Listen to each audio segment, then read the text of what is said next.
Hallo liebe Hausbauhelden, in dieser Haustour gibt es viele Tricks und Ideen, wenn ihr ein Haus am Hang bauen wollt. Und zwar diesmal eins, das von der Hangseite, also von unten erschlossen ist. Wir sind heute für euch unterwegs im Schwarzwald und schauen uns ein individuell geplantes Architektenhaus an, schlüsselfertig errichtet in ökologischer Holzbauweise vom regionalen Hersteller Kitzlinger Haus.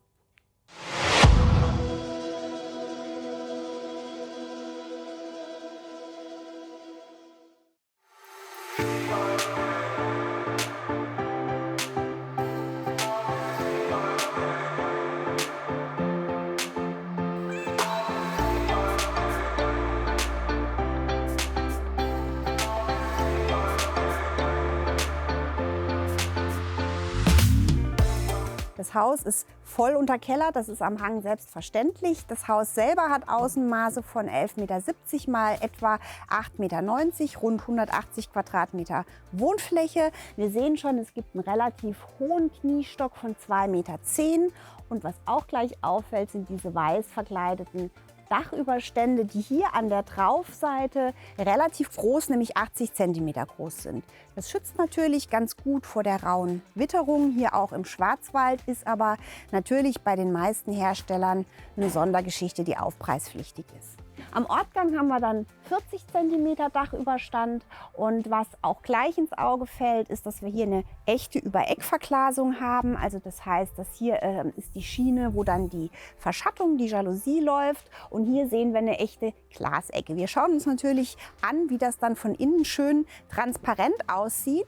Vielleicht noch ein Wort zur Fassadengestaltung. Wir haben hier eine kombinierte Putzfassade mit Holzfassade. Das Besondere bei dem Hersteller ist, dass er eine hinterlüftete, eine vorgehängte Fassade macht, auch im Bereich, wo Putz ist. Wir schauen uns das nachher noch mal ein bisschen genauer an.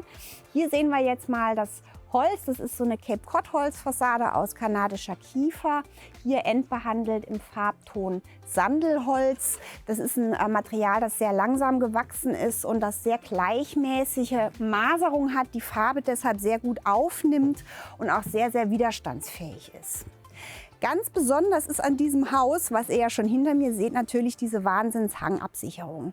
Wir haben hier ein großes Grundstück, das sind fast 1000 Quadratmeter, und der Höhenunterschied zwischen dem höchsten und dem tiefsten Punkt sind hier ungefähr 6 Meter. Die Baufamilie sagte mir, als sie das Grundstück gesehen haben, sah das gar nicht so steil aus. Aber als dann die Erdarbeiten kamen und sie gesehen haben, was hier alles abtransportiert werden muss, sind sie ganz schön erschrocken. Es war tatsächlich schon so einkalkuliert, die Kosten von etwa 70.000 € allein für den Erdaushub. Das war also keine Überraschung für die Bauherren. Was aber eine kleine Überraschung war, diese Hangabsicherung, die kann man natürlich dann nicht selber machen. Viele Bauherren machen ja die Gartenanlage später irgendwie in Eigenleistung. Das geht hier nicht. Man hatte dann also noch mal einen Gartenbauer, der hier mit diesem Jura-Kalk die Hangabsicherung gemacht hat. Das ist ein Material, das frostfest ist, das also auch nicht springt, wenn da mal Wasser reinkommt und es dann im Winter sehr kalt ist. Das sind Riesenblöcke, und allein diese Mauer, das waren noch mal ungefähr 50.000 €. Da hat also der Gartenbauer auch wirklich 2 Wochen mit 2 Riesenbaggern und Kränen und schwerem Gerät hier arbeiten müssen.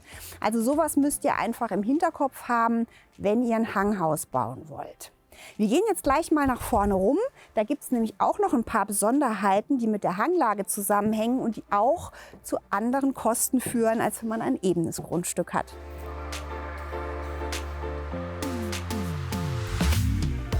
Das Ganze ist jetzt auch noch ein Nordhang. Da muss man also nachher bei der Planung der Belichtung auch sehr genau gucken und ein bisschen aufpassen, wie man es macht. Da das Grundstück groß ist, konnte die Hangabböschung auch relativ weit weg vom Haus gesetzt werden. Dadurch hat man da eben noch mal ein bisschen mehr Platz und Licht im Wohnbereich. Und wenn wir jetzt hier rumkommen, sieht man schon natürlich auch so ein Vorgarten, so eine Mauer, so ein Zaun, so ein Tor, muss alles angepasst werden an die Hanglage. Allein jetzt dieser vordere Bereich von den Außenanlagen, auch noch mal mit diesem elektrischen Tor, das an die Schräge angepasst ist, waren noch mal etwa 55.000 €.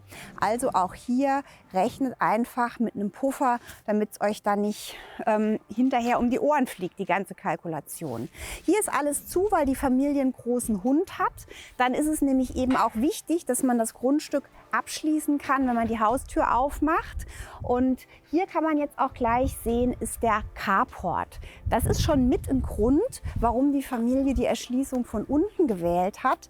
Denn es war im Bebauungsplan festgelegt, genau an welcher Stelle auf dem Grundstück der Carport sein muss und wo die vordere Ecke des Hauses sein muss. Es war also nicht nur ein Baufenster vorgegeben, sondern auch, dass die Erschließung für unten sein muss. Heute sagt die Baufamilie, ist sie froh, dass sie es so gelöst hat. Eigentlich wollten sie gerne auf der Erdgeschossebene reingehen, aber das bringt natürlich ein paar Vorteile. Erstens hat man jetzt hier den Carport. Auch das ist natürlich ein Aufwand. Man sieht, da muss Beton frostfrei gegründet werden. Eben auch hier muss der Hang abgesichert werden. Und hier oben drauf, das war auch Vorgabe, ist ein extensiv begrüntes Flachdach. Was an diesem Hang jetzt noch ein Vorteil war, es ist ein trockener Hang. Es gibt hier kein drückendes Wasser, kein Wasser, das irgendwie von oben kommt. Das heißt, die Drainagen waren jetzt nicht sonderlich aufwendig, denn auch da kann noch mal eine Menge Kosten auf euch zukommen, wenn ihr dann die Entwässerung noch sichern müsst gegen drückendes Wasser oder Hangwasser. Das Haus an sich hat übrigens ein Satteldach, das 28 Grad geneigt ist. Es gibt eine Vorrüstung für eine Photovoltaikanlage, die irgendwann später mal kommen soll. Das heißt, die Verkabelungen sind schon gelegt. Im Carport gibt es schon den Starkstromanschluss, dass man da später eine Wallbox für ein Elektroauto anbringen könnte. Und hier sieht man jetzt eben auch ganz gut, das Untergeschoss ist ein Betonfertigkeller und oben setzt dann eben die Holzkonstruktion auf. Was man hier jetzt auch sieht, ist diese Hinterlüftung. Ihr könnt hier mal gucken, da ist so ein Mückengitter angebracht. Das hat den Vorteil, wir haben hier einen diffusionsoffenen Wandaufbau mit Holzfaserdämmung und zwar komplett, also auch zwischen den Ständern ist jetzt keine Mineralfaser, sondern Holzfaser. Und diese Putzfassade, auch die Holzfassade ist hinterlüftet. Das soll nochmal für den sommerlichen Wärmeschutz und fürs Raumklima insgesamt viel angenehmer sein. Also das Haus heizt sich nicht auf im Sommer.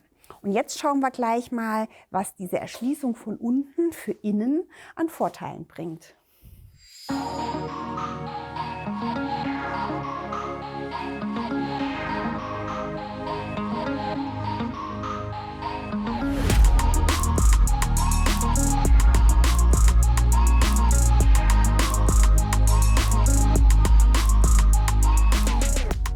Man hat eben den ganz kurzen und auch überdachten Weg vom Carport in die Diele. Das ist sehr praktisch. Und diese Diele ist jetzt extra sehr geräumig gehalten. Die ist 25 Quadratmeter groß. Das heißt, man hat hier Platz für Kinderwagen, für Garderobe, für einen Schuhschrank. Und die Fläche geht einem eben dann nicht im Erdgeschoss verloren. Wir sehen hier, wie im ganzen Haus, diese großen Fliesen in Betonoptik, 80 x 80. Und wenn ich jetzt die Schuhe ausziehe, fühle ich auch schon, hier ist Fußbodenheizung drunter. Das macht man im Keller natürlich ansonsten nicht. Aber die Familie hat extra hier nur im Eingangsbereich im Keller auch Fußbodenheizung verlegen lassen. Da müsstet ihr dann eben dran denken. Außerdem, wenn jetzt ein Teil des Kellers Wohnraum ist, braucht ihr auch eine andere Raumhöhe. Der Keller durfte jetzt hier 2,44 Meter hoch sein, weil eben jetzt hier unten auch Wohnraum drin ist. Hier gibt es jetzt einen Hauswirtschaftsraum, wo die ganze Haustechnik auch drin ist. Ansonsten hat die Familie hier unten wahnsinnig viel Platz für Abstellflächen, einen Fitnessraum, ein Hundezimmer nochmal hier drin. Und dann hat man eben auch überhaupt keine Probleme, hier nach oben zu kommen. Die Beleuchtung ist hier übrigens über Bewegungsmelder gemacht, dass man also, wenn man reinkommt und die Hände voll hat, das Licht immer angeht. Ansonsten hat sich die Familie bewusst für eine Low-Tech-Lösung entschieden und das schauen wir uns jetzt oben mal an.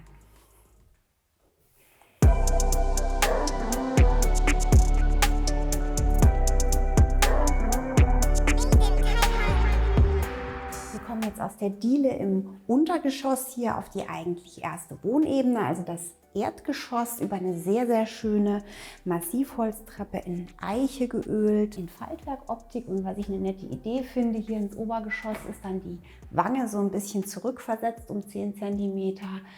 Die hat übrigens eine Laufbreite von 1 Meter, ist also ganz schön breit und gut begehbar. Und dadurch wird diese Faltwerkoptik durch diese versetzte Wange auch so schön erlebbar.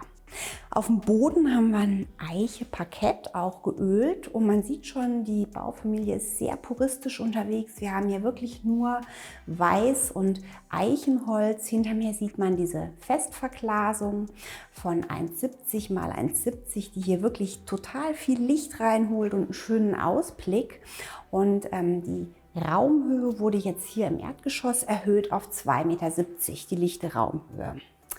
Dieser Flur hat jetzt etwa 9,5 Quadratmeter und jetzt kommen wir direkt hier in den Wohn-Ess-Bereich, der etwa 40,5 Quadratmeter hat. Wir sehen schon, hinter mir ist das gleiche Element wie im Flur nochmal zu sehen, so eine Festverglasung 1,70 mal 1,70. Hier ist jetzt eine niedrige Brüstung von 48 Zentimetern.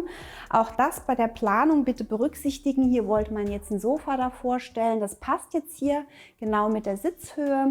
Und hier ist jetzt erstmal, bis dann vielleicht ein Sichtschutz gewachsen ist im Garten, so eine Milchglasfolie aufgeklebt. Die kann man eben auch ganz einfach wieder entfernen, wenn man den Sichtschutz dann nicht mehr braucht. Ansonsten ist man hier sehr puristisch unterwegs. Ich will euch noch auf eine Sache aufmerksam machen. Wenn man natürlich eine Fernsehwand hat, muss man bei der Elektrobemusterung genau gucken, in welcher Höhe sitzen denn die Steckdosen und Anschlüsse. Wahrscheinlich sitzt das jetzt hier, weil man sich überlegt hat, da einen Fernseher mal aufzuhängen. Wenn er dann halt doch steht, ist es immer schade, wenn das da so ein bisschen drüber guckt. Sind nur Kleinigkeiten, ist nur ein grundsätzlicher Tipp zum Thema Höhen bei der Elektrobemusterung. Hier gibt es auch so einen Kaminofen. Wir haben ja draußen gesehen, dass da außen der Schornstein hochläuft. Die Baufamilie hat schon gesagt, sie haben ihn praktisch nie an. Es ist mehr ein Dekorationsobjekt, denn von der Wärmeleistung braucht man es hier nicht. Wir haben hier eine Fußbodenheizung. Es ist eine Luftwasser-Wärmepumpe angeschlossen, ein Splitgerät. Das Außengerät haben wir ja schon gesehen. Und hier ist jetzt gleich die große Hebeschiebetür, wo es rausgeht auf die Terrasse. Das war ursprünglich der einzige Ausgang, der geplant war auf die Terrasse. Dazu sage ich euch gleich noch was. Die ist jetzt 2,45 Meter breit, ist 2,20 hoch, sodass die Oberkante aller Fenster hier im Erdgeschoss gleich läuft. Auch das denkt man vielleicht, ja, ist doch selbstverständlich, muss man aber darauf achten, wenn man unterschiedliche Elemente hat, dass es dann mit den Höhen so hinkommt. Ihr seht jetzt hier die Terrasse, die geht hier ums Eck, die ist sehr groß, das ist Douglasienholz, das ist so ein bisschen angeraut. Trotzdem sagte die Bauherrin, wenn es jetzt nass ist oder da Raureif drauf ist, ist es ein bisschen glatt und rutschig. Also vielleicht für euch im Hinterkopf, im Schwarzwald am Nordhang hat man natürlich oft Raureif auf der Terrasse. Da fehlt natürlich auch noch ein Geländer und die Abgrenzung vorne zum Grundstück. Das habe ich euch ja eben schon erzählt, aber das ist ja jetzt kein großes Thema. Hier im Erdgeschoss sind übrigens überall Lamellenjalousien und die sind auch elektrisch betrieben. Das war so der Komfort oder das, was man sich an Technik jetzt hier zusätzlich gegönnt hat. Ansonsten hat man hier ganz normale Lichtschalter und hier hinter mir sieht man jetzt schon die Eckverglasung. Das heißt, da laufen also wirklich in der Ecke die beiden Glasscheiben aufeinander und davor steht dann zum Abfangen der Lasten diese runde Stütze aus Stahl. Hier über Eck schließt sich dann direkt die offene Küche an. Die hat nochmal 11,5 Quadratmeter. Das ist natürlich sehr praktisch, weil das Wohnzimmer wirklich sichtgeschützt liegt. Und hier sieht man jetzt auch, es gibt hier nur die 4 Schalter für die Jalousien hoch und runter fahren zu lassen. Ganz normale Lichtschalter, ein Sturmwächter für die Jalousien, dass die eben hochfahren. Diese Lamellen-Jalousien sind immer etwas windanfällig. Und natürlich gibt es hier einen ganz normalen klassischen Dimmer für das Licht. Hier hinter mir sehen wir jetzt gleich schon einen Teil der Einbauküche. Was ich ganz interessant finde, hier ist mal so eine höhere Arbeitsfläche. Das sind jetzt hier 1,17 Meter. Sehr schön übrigens hier die Granitplatte. Das ist ein Naturstein. Geledert heißt das, also jetzt nicht so poliert, sondern es hat so eine sehr lebendige Oberfläche.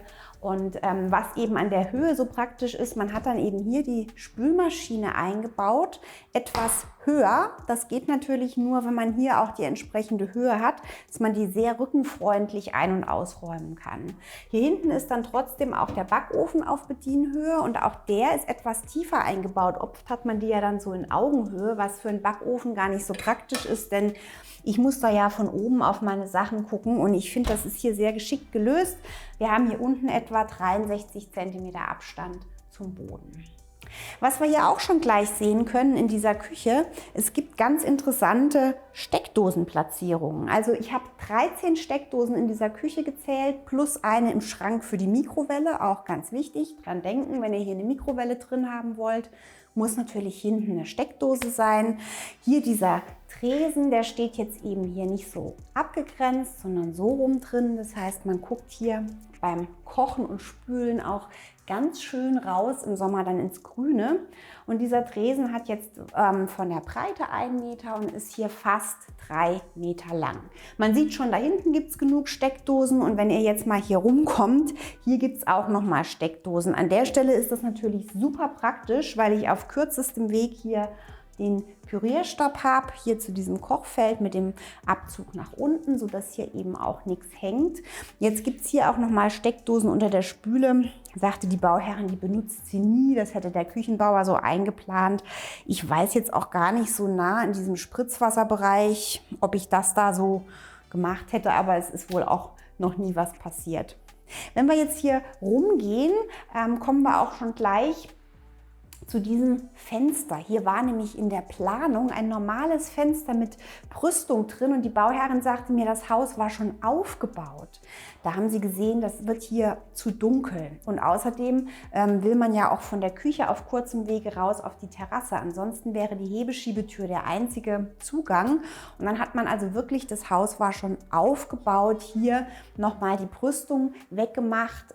Die Firma hat das also wirklich so eingetaktet, dass es auch noch gemacht werden konnte, bevor der Putz kam außen, dass es also alles kein Problem war.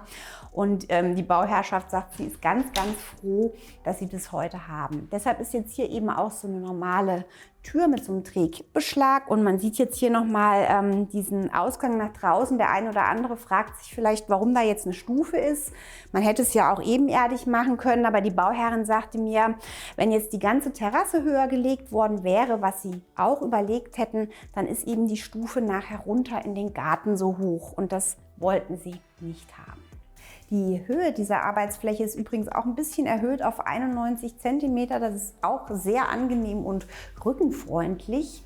Und dadurch, dass jetzt hier die Diele eben im Kellergeschoss ist, hat man hier auf dieser Ebene noch Platz für ein relativ geräumiges Arbeitszimmer und auch ein nicht allzu kleines Duschbad. Und da schauen wir jetzt schnell noch mal rein.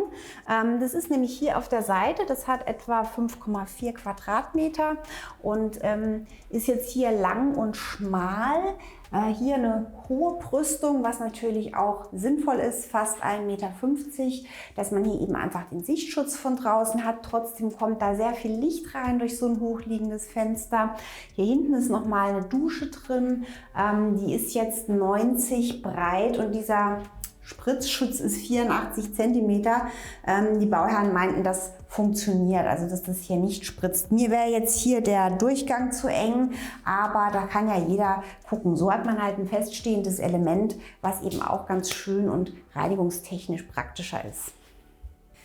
Man sieht nicht nur hier im Flur, dass die Baufamilie sehr puristisch unterwegs ist, gestalterisch, aber auch was die Technik angeht. Es ist zum Beispiel keine kontrollierte Lüftungsanlage verbaut. Der Hersteller bietet das an. Das funktioniert hier auch. Man hat hier ein sehr, sehr angenehmes Raumklima im Haus. Es ist schön warm und im Sommer ist es wohl auch relativ kühl, was jetzt nicht nur mit der Nordhanglage zusammenhängt, sondern auch mit diesem erwähnten besonderen Wandaufbau. Hier hinter mir ist jetzt eben Platz für ein Büro. Durch den Verzicht der Diele bzw. dadurch, dass die Diele eben unten liegt, hat man jetzt hier noch mal fast 13,5 Quadratmeter. Und ich habe natürlich als erstes gefragt, warum ist hier nicht noch ein großes Panoramafenster mit Blick ins Tal? Und dann sagte mir die Bauherrin, das hätten sie sich auch überlegt, aber es sei hier ein reiner Computerarbeitsplatz. Und es hätte sich schon sehr bewährt, dass hier nicht so viel Licht ist, weil das eben immer blendet. Also das hochliegende Fensterband bringt viel Licht rein, man kann hier aber gut Bildschirm arbeiten und auch das nochmal ein Tipp, wenn ihr ein reines Büro plant, kann auch mal weniger Tageslicht mehr sein. Und dass sich nachträglich in so einem Haus dann auch noch ein Fenster einbauen lässt, das wissen wir ja jetzt auch schon. Und jetzt schauen wir mal, wie es oben aussieht.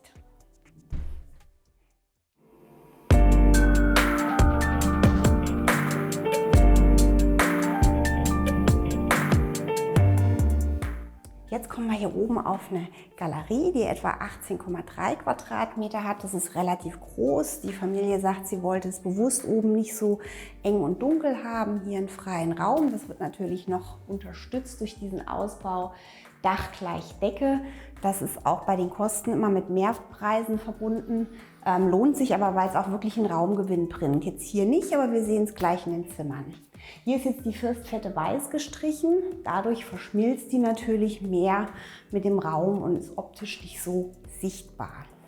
Hier hinter mir kann man jetzt auch schon sehen, dass man diese Galerie dann auch noch nutzen kann. Hier ist zum Beispiel eine Leseecke, wo man sehr schön sitzen kann. Dahinter sieht man auch, ist der Heizkreisverteiler von der Fußbodenheizung. Ist immer sehr sinnvoll, sowas im Flur zu haben und nicht in einem Schlaf- oder Kinderzimmer. Da kommt man erstens immer gut dran. Zweitens, wenn es mal Geräusche gibt von den Stellmotoren, hat man das nicht im Schlafbereich. Wenn man sitzt, ist es natürlich dann schön, wenn man hier auch rausgucken kann. Wir haben hier eine Brüstungshöhe von 87 cm. Das Fenster ist etwa 72 hoch. Da müsst ihr eben dann auch drauf achten. Wir haben ja hier die großen Dachüberstände an der Traufe von 80 cm. Der kommt dann auch relativ weit runter. Und hier ist es jetzt eben gerade so, dass der Dachüberstand hier nicht in der Blicklinie ist. Was man hier auch schon sieht, ist, dass hier überall im Obergeschoss so Mückengitter davor sind. Das ist natürlich sehr sinnvoll, wenn man ohne Lüftungsanlage baut. Da muss man ja mindestens zweimal am Tag auch richtig Stoßlüften und Querlüften. Und dann ist es natürlich toll, wenn man die Fenster einfach aufmachen kann, ohne dass da was reinfliegt. Außerdem kann man jetzt hier sehen, der Kniestock, das sind jetzt hier lichte Höhe noch etwa 2,2 Meter. Das bringt viele Vorteile für die Möblierbarkeit und natürlich hier auch für das Platzieren von Türen. Das ist natürlich auch ein Argument für einen hohen Kniestock. Hier hinter liegt jetzt ein schmales Bad. Wir schauen es gleich an. Die Türen sind hier überall erhöht. Das ist 2,16 Meter und da muss man natürlich schon gucken, dass man das da auch noch hinkriegt. Und hier schauen wir jetzt gleich rein. Das Bad ist im Prinzip genauso wie das Gästebad im unteren Geschoss. Wir haben hier auch nochmal 4,50 Meter. Die Breite sind etwa 1,38 Meter. Das kriegt man also wirklich sehr gut hin von der Nutzbarkeit. Auf dem Boden haben wir die gleichen Fliesen in Betonoptik, 80 x 80. Auch hier jetzt wieder diese Brüstungshöhe wie im Flur, was ich euch ja schon gesagt habe. Hier ist es ja jetzt vom Sichtschutz auch überhaupt kein Thema mit der niedrigen Brüstung, weil wir im Obergeschoss sind und weil man da gut rausgucken kann. Das wäre jetzt hier, wie gesagt, das Kinderbad und direkt nebendran liegt dann auch das erste Kinderzimmer. Hier ist es jetzt total schön sonnig. Wir haben hier 12,3 Quadratmeter von der Fläche. Das ist jetzt vielleicht nicht wahnsinnig viel, aber hier kommt natürlich jetzt die Raumhöhe voll zum Tragen. Hier kann man, wenn das Kind größer ist, eine Zwischenebene einziehen, ein Hochbett, eine Kuschelebene, eine Galerie oben und dann ist das natürlich für Kinder ein Traum. Hier hat man also wirklich was von dieser Raumhöhe, hat man wirklich einen Gewinn fürs Zimmer. Hier ist jetzt die Brüstungshöhe 1 Meter. Das heißt natürlich, dass jetzt Kinder relativ lang da nicht rausgucken können. Schön finde ich aber, dass es ein sehr großes, zweiflügeliges Fensterelement ist, wo dann eben auch wirklich viel Licht reinkommt. Hier nebenan liegt jetzt ein praktisch baugleiches, gleichgeschnittenes zweites Kinderzimmer, das im Moment noch nicht genutzt wird. Und wir schauen jetzt mal hier rein in den Elternbereich. Der wird nämlich hier komplett in einer Schiene aneinanderhängend erschlossen und hat damit sehr viel Privatsphäre. Wir haben jetzt hier als erstes das Schlafzimmer. Das ist etwa 13,2 Quadratmeter groß, ist auch sehr puristisch gehalten. Auch hier hat man jetzt wieder die Raumhöhe, was natürlich sehr schön ist, weil man dann viel Luft im Schlafzimmer hat, auch im Sommer, wenn es mal warm ist.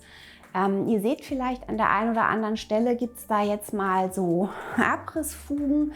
Auch das ist in einem Holzhaus völlig normal. Es ist total üblich, dass man nach 1, 2 Jahren einfach da nochmal drüber streicht, nochmal Fugen nachzieht und dann hat sich das in der Regel. Das heißt, das passiert am Anfang, wenn man einzieht und das Holz trocknet, dass dann nochmal solche Risse kommen. Das hat aber mit der Statik oder der Qualität überhaupt nichts zu tun, lässt sich einfach dann auch beheben. Hier haben wir jetzt wieder die Brüstungshöhe von 87 cm, was total schön ist. Wenn man nämlich im Bett liegt, guckt man hier gerade so raus Auch wieder die Mückengitter an den Fenstern, dass man da gut lüften kann. Und hier ist jetzt die höhere Brüstung, die hat 1,36 Meter. Das Fensterelement ist übrigens auch 1,70 breit, so wie wir es im Kinderzimmer auch gesehen haben. Und da ist es jetzt eben schön, da ist die Talseite, da sind die Nachbarn, dass man jetzt hier eben dann auch den Sichtschutz und die Privatsphäre im Schlafzimmer hat. Hier nebenan geht es jetzt gleich weiter in die offen angeschlossene Ankleide. Und hier haben wir jetzt etwa 7,8 Quadratmeter und man kann jetzt hier ganz gut sehen, dass es eben die Firstfette jetzt hier nicht mittig sitzt, hier oben. Und das ist eben was die Baufamilie im Nachhinein dann auch gestört hat. Deshalb haben sie hier nochmal eine Zwischendecke eingezogen auf einer Höhe von 2,50 Meter. Da kann man also wunderbar noch Koffer oder Skier lagern, irgendwas, was man halt jetzt nicht immer braucht. Und die Schränke sind jetzt hier 2,50 Meter hoch. Höher kommt man an die sowieso nicht dran. Von der Breite ist die Ankleide jetzt 1,87 Meter. Das ist für eine zweizeilige Ankleide mit Schiebetüren gerade so, dass das noch gut geht. Hier sind jetzt die 60 cm. Das ist also der Schrank, wo auch die Bügel quer hängen können. Und hier ist es jetzt 48 cm. Das ist eine gute Tiefe für so Regalfächer, sodass das hier alles reinpasst. Man hat sich jetzt auch bewusst entschieden, hier kein Fenster drin zu haben. Dafür ist dann eben da hinten Platz für einen großen Spiegel und eben auch gut Licht, dass man was sehen kann. Und hier geht es jetzt weiter ins private Elternbad.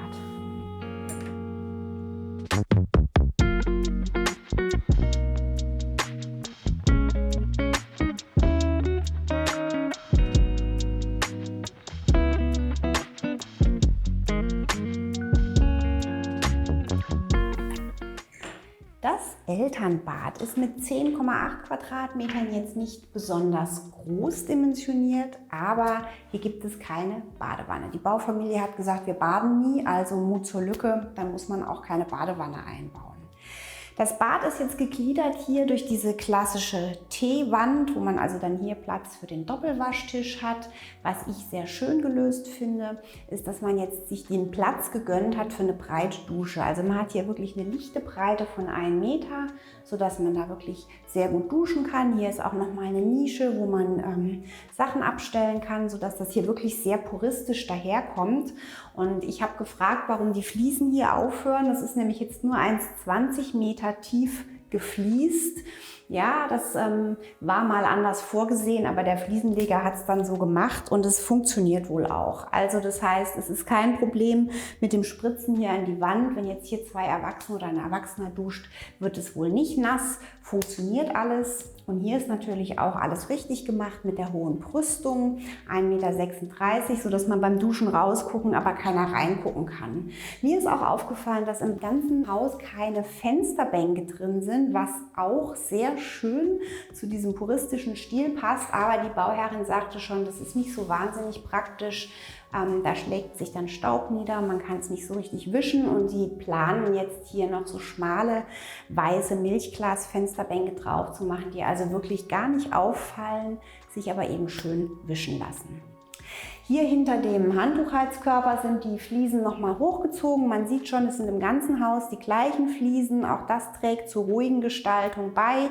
Diese 80-80 in Betonoptik. Und hier ist natürlich so, wenn man mal nasse Handtücher hinhängt, ist es eben auch schlau, dass dahinter dann die Wand nicht nass wird. Was ich ganz schön finde, ist, dass hier mal dieser Spiegel so eingelassen ist und da denkt man jetzt vielleicht, ja klar, selbstverständlich, aber es ist eben schön, dass das hier wirklich bündig ist und da müsst ihr bei der Planung wirklich darauf achten, dass dann da die Höhen stimmen, denn es ist nicht so, dass der Spiegel, der muss ja auch noch befestigt werden hinten dran, automatisch die gleiche Einbautiefe hat, wie so eine Fliese dick ist. Also wenn ihr solche flächenbündigen Sachen wollt, müsst ihr das wirklich von Anfang an einplanen, dass ihr die Übergänge auch hinkriegt. Sehr schön ist, dass hier rechts und links 2 Steckdosen sind. Das ist total wichtig, sollte mindestens der Fall sein. Und hier sagte mir die Bauherrin, ist der einzige Bereich, wo jetzt kein echtes Holz ist. Das ist jetzt hier Holzoptik und sie hatten das wohl bemustert am Computer. Und da kann es natürlich schon mal sein, da steht dann Eiche Optik und man sieht es gar nicht, dass es kein echtes Holz ist, aber es ist wohl okay, weil es eben auch pflegeleicht und gut abwaschbar ist. Wir schauen jetzt noch ganz kurz hier in die andere Nische rein. Da ist dann das WC. Auch hier ist es schön, wenn man ein bisschen mehr Platz hat, dass es da eben nicht eng wird. Und da lasse ich euch jetzt gleich einfach einmal um die Ecke gucken.